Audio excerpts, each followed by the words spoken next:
Hello everyone, welcome back to our YouTube channel Polytechnic Guruji. आज की इस वीडियो में हम लोग प्रीवियस ईयर क्वेश्चन 2015 की प्रश्न पत्र में फिजिक्स के अंतिम 15 सवाल को हल करेंगे। तो चलिए करते हैं शुरू।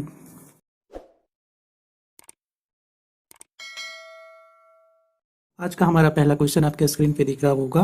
क्वेश्चन नंबर 16, एक धारा प्रवाहित सोलेनोइड के अंदर निहित चुंबकीय क्षेत्र हैं।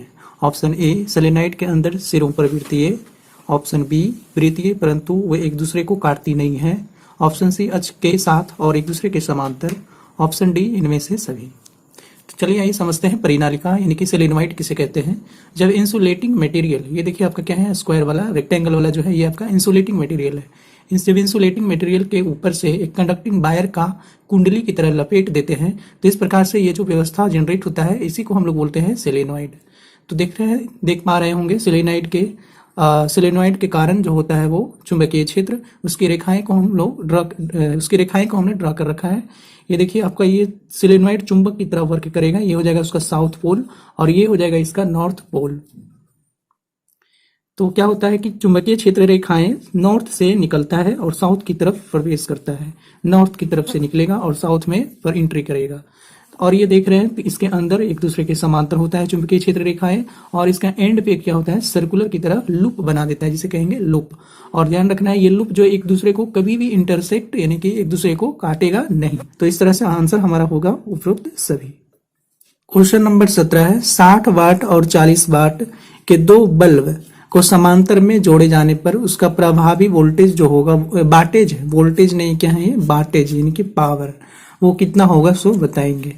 तो समांतर क्रम में बल्ब को जोड़ देंगे तो उसका वाटेज जो होगा शक्ति वो अलजेब्रिक सम हो जाएगा। ऐसे ही ऐड कर लेंगे P1 प्लस P2 से। तो P1 क्वेश्चन में आपको दिया हुआ है 60 वाट और P2 दिया हुआ है 40 वाट। इस दोनों को ऐड करेंगे तो ये आ जाएगा 100 watt. Option B. Question number 18 में एक सर्किट आपको गिवन है, ये क्वेश्चन में गिवन है और इसका एंड दे रहा ए और बी के अबाउट रिजल्टेंट प्रतिरोध बताना है, रिजल्टेंट रेसिस्टेंस। तब इसको ये व्हीटस्टोन ब्रिज के जैसा वर्क करता है ये। तो इसको दूसरे तरीके से लिख सकते हैं। ये देखिए 2 ओम और 3 ओम एक ही तार से कनेक्टेड है। तो ये ए और बी को पकड़कर क्या करते हैं, खींचते हैं। तो ए और बी को पकड़कर जब खींचेंगे तो 2 और 3 एक लाइन में आ जाएगा एक तार में, और 4 और 6 वाला जो प्रतिरोध होगा वो दोनों एक तार से आ जाएगा। और बीच वाले क्या होता है, गायब हो जाता है, खत्म कर देंगे, उसको 0 मान लिया जाता है। इस तरीके से देख पा रहे हैं 2 और 3 वाला एक श्रेणी क्रम में हो गया सीरीज में, तो इसका रिजल्टेंट हो जाएगा 5, और 4 और 6 वाला सीरीज में है तो इसका हो जाएगा 10। तो अब देख रहे हैं 5 ओम का और 10 ओम का ये एक दूसरे के पैरेलल है। तो पैरेलल वाला फॉर्मूला क्या होता है, 1/R1 प्लस 1/R2। तो यहाँ पे वैल्यू रख लेंगे, R1 इधर हो जाएगा 5 और R2 हो जाएगा 10। तो 1/RB AB है इक्वल टू एलसीएम कर लेंगे 10, तो ये हो जाएगा आपका 2 + 1 यानी कि 3/10।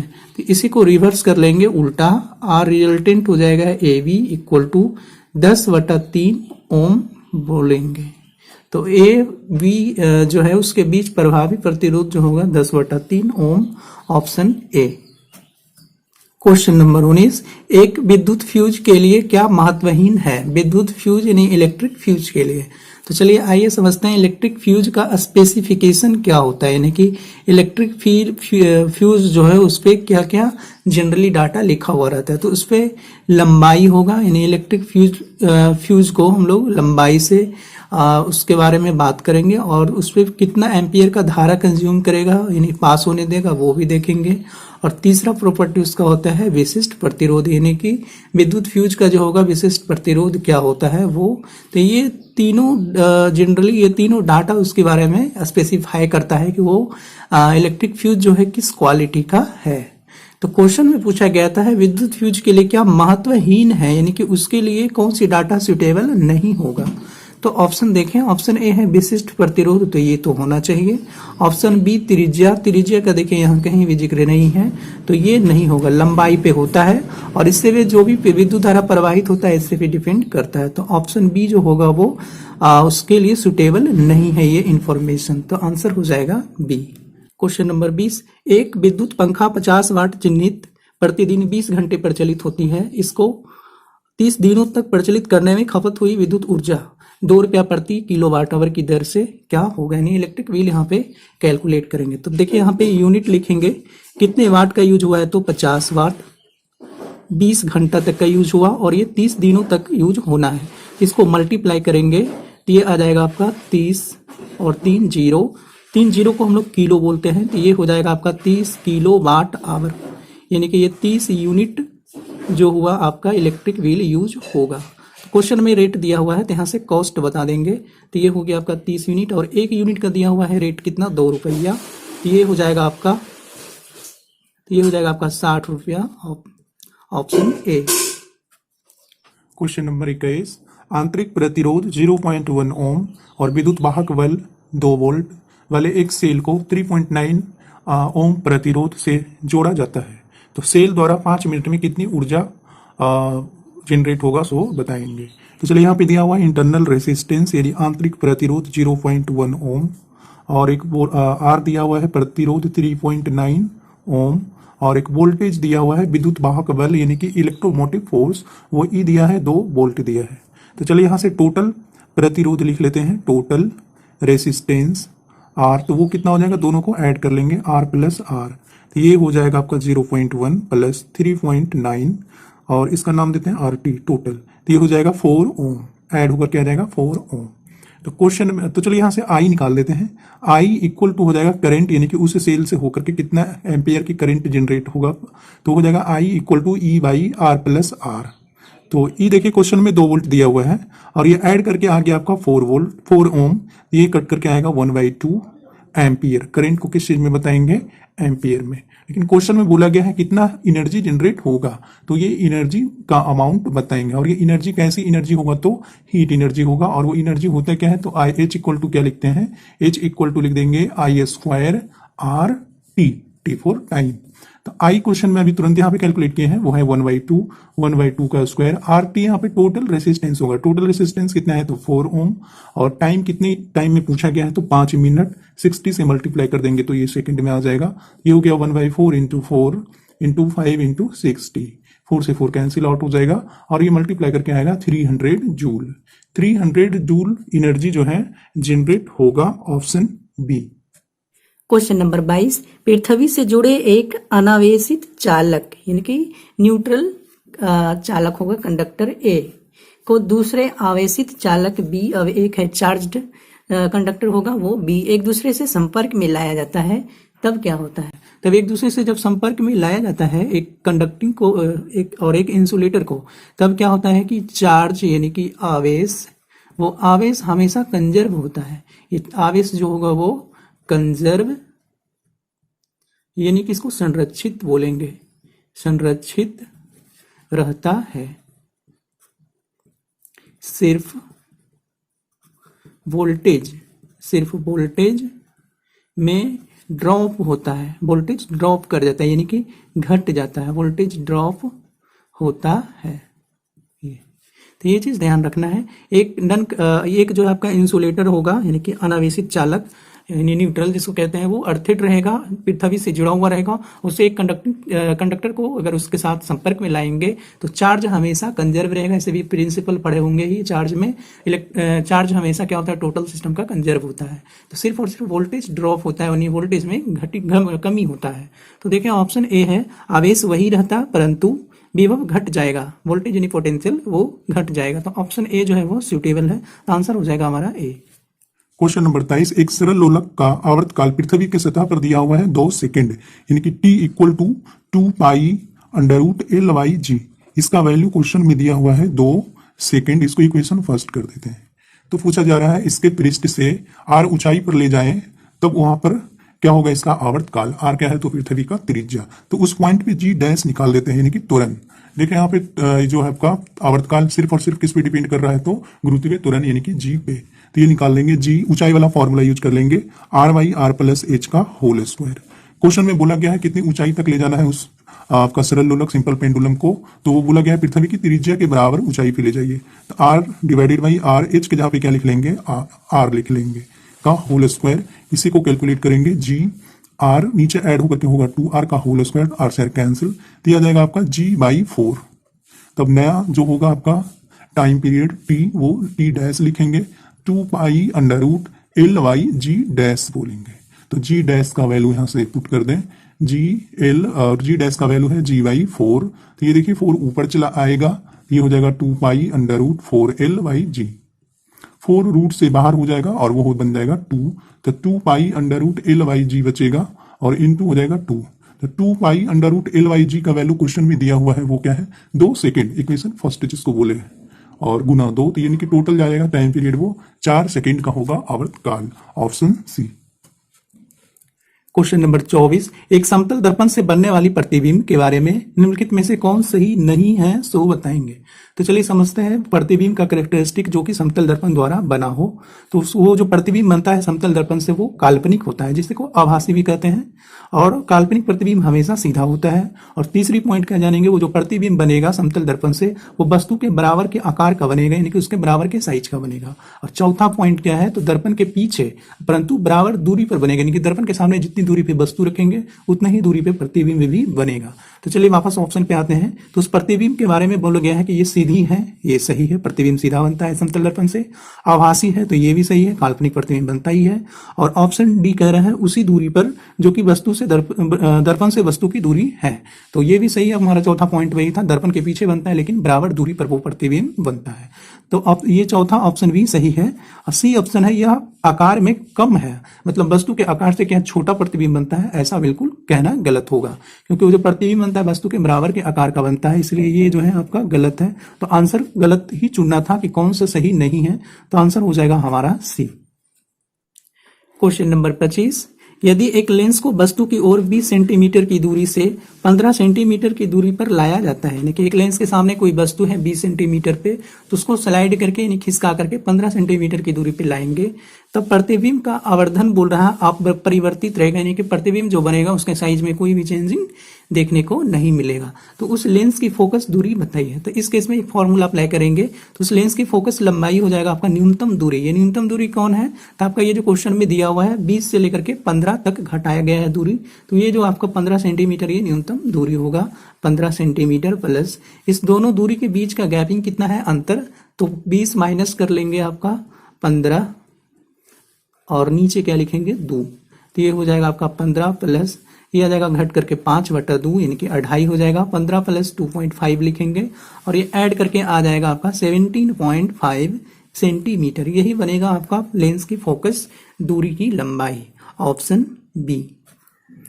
क्वेश्चन नंबर 26, एक दूरदृष्टि व्यक्ति की स्पष्ट दृष्टि की न्यूनतम दूरी 50 सेंटीमीटर है, यानी कि एक व्यक्ति को दूरदृष्टि एक आपका दोष है उसके आंख में, तो उसका न्यूनतम दूरी बता रहा है वस्तु को देखने की, वो 50 सेंटीमीटर है। वह इसे घटाकर 25 सेंटीमीटर करना चाहता है, यानी कि वो अब आंख ठीक करवाना चाह रहा है, तो उसे कौन से लेंस प्रयोग करना चाहिए। तो सबसे पहले देखेंगे उस व्यक्ति के आंख में कैसा इफेक्ट है, तो वो है आपका दूरदृष्टि दोष है, इसको दूरदृष्टि दोष। तो दूरदृष्टि दोष के लिए हम लोग जानते हैं कौन, इसको करेक्ट करने के लिए कौन से लेंस का यूज करते हैं, तो वो होता है आपका उत्तल लेंस, उत्तल लेंस। तो चलिए 50 सेंटीमीटर उसका स्पर्श दर्शन की न्यूनतम दूरी है, उस 50 सेंटीमीटर पर उसका प्रतिबिंब आंख द्वारा बन रहा है किसी भी वस्तु का। उसके बाद क्वेश्चन में दिया उसको घटा करके 25 करना है, यानी कि वो अब वस्तु की दूरी बनाना चाह रहा है 25 सेंटीमीटर। तो पूछ रहा है उसकी फोकस दूरी क्या होगा, तो b इक्वल टू कितना हो, f इक्वल टू कितना होगा सो बताएंगे। तो चलिए लेंस का फॉर्मूला यूज करें। लेंस का फॉर्मूला होता है 1/v minus 1/u equal to 1/f। Value यहाँ पे रखेंगे, v का वैल्यू -50 है तो माइनस को चलिए ऊपर कर लेते हैं, माइनस u का वैल्यू है आपका -25 इक्वल टू 1/f। ये देखिए -25 और उसके आगे खुद एक माइनस है तो वो प्लस हो जाएगा, यानी -1/25 प्लस -1/50 प्लस 1/25 बराबर हो जाएगा 1/f। इसका एलसीएम कर लेंगे 50 हो जाएगा, -1 प्लस 2 इक्वल टू 1/f। ये आ जाएगा आपका 1/50 इक्वल टू 1/f। तो इसी को उल्टा कर लेंगे तो यहाँ से f इक्वल टू क्या मिलेगा, f इक्वल टू हो जाएगा आपका 50 सेंटीमीटर, प्लस में आएगा फोकस क्योंकि उत्तल लेंस की फोकस प्लस में होता ही है। तो हमारा आंसर हो जाएगा। इसके प्रयोग इस दूरदृष्टि दूर करने के लिए क्या प्रयोग करेंगे, तो उत्तल लेंस कितने फोकस दूरी का उत्तल लेंस यूज करना है, तो 50 सेंटीमीटर, यानी कि फोकस लंबाई 50 सेंटीमीटर उत्तल लेंस बोलेंगे। ऑप्शन सी हमारा करेक्ट होगा। क्वेश्चन नंबर 27, किसी चालक का प्रतिरोध 1 ओम है, R इक्वल टू दिया हुआ है 1 ओम, और उसकी लंबाई दे दिया है तार का 1 मीटर, और उसका अनुप्रस्थ क्षेत्रफल यानी क्रॉस सेक्शनल एरिया दे दिया है 0.01 मीटर स्क्वायर। तो उस चालक की प्रतिरोधकता यानी कि ये रेसिस्टेंस, स्पेसिफिक रेसिस्टेंस या फिर इसी को रेसिस्टिविटी भी कहते हैं, वो बताएंगे। तो एक फॉर्मूला देखे होंगे, R equal to rho L by A. यहां से रो का वैल्यू लिख लेंगे, इसी का वैल्यू पूछा जा रहा है। तो रो इक्वल टू हो जाएगा R into A divided by L. R दिया हुआ है क्वेश्चन में 1 ओम, एरिया दिया हुआ है 0.01, लेंथ दिया है 1 मीटर, ये आ जाएगा आपका 0.01। और ध्यान रखना है विशिष्ट प्रतिरोध यानी कि स्पेसिफिक रेसिस्टेंस का यूनिट हो जाएगा ओम मीटर, ओम मीटर बोलेंगे। तो कौन सी ऑप्शन मैच किया, तो ऑप्शन सी। क्वेश्चन नंबर 28, यदि स्वतंत्रता पूर्वक गिर रही एक वस्तु अपने अंतिम सेकंड में वह दूरी तय करती है जो कि प्रथम 3 सेकंड में तय की थी, तो इसकी यात्रा का समय बताएंगे, कितना समय लगेगा। तो चलिए मान लेते हैं यात्रा का समय, वो यात्रा का समय मान लेते हैं t। तो अंतिम सेकंड तक में वो कितना समय लगेगा, तो वो जो लिखना बहुत जरूरी है यहाँ पे, अंतिम समय, अंतिम सेकंड में, अंतिम सेकंड तक का समय लिखेंगे। तो अंतिम सेकंड तक का समय लिखना होगा तो उसमें 1 माइनस कर लेंगे, t माइनस 1 सेकंड बोलेंगे।